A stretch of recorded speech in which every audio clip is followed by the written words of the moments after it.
Sarawak 104.3 FM. Dah lama dah kami cool. Kami sayang kita. Dan cakap pasal cool ni kan, kita pun nak coolkan Haiza kita yang tengah berdebar-debar sebab menantikan anugerah bintang popular berita harian yang akan berlangsung pada 17 Disember nanti.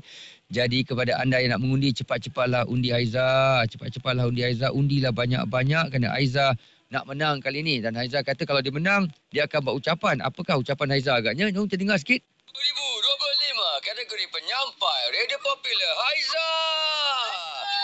Mari kita dengarkan apakah ucapan Haiza sempena kemenangan beliau. Saudara-saudara ni kalau saya akan tumbangkan lembu, saya akan tumbangkan kambing dengan cara kita tolak dia. Itulah dia Haiza. Dia akan tumbangkan lembu, tumbangkan kambing dengan cara apa? Kita tolak dia kata. La ilaha illallah. Ada juga cara macam tu Haiza bertugas dengan Muaz kan? Kalau Haiza menang nanti nak dengar juga apa Muaz kata untuk Haiza. Saya okey je menghadap muka dia. Muka dia pun not bad lah. Ya, cantik luar, cantik dalam, cantik dengar sini.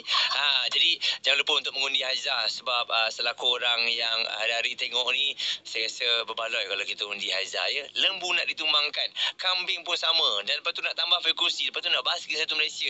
Mana nak dapat leh? #Haiza menang. Itu kata-kata Muaz pula untuk Haiza. Cantik luar, cantik dalam, semua pun cantik. Undi Haiza untuk anugerah bintang popular berita harian di Cool 101. Dalam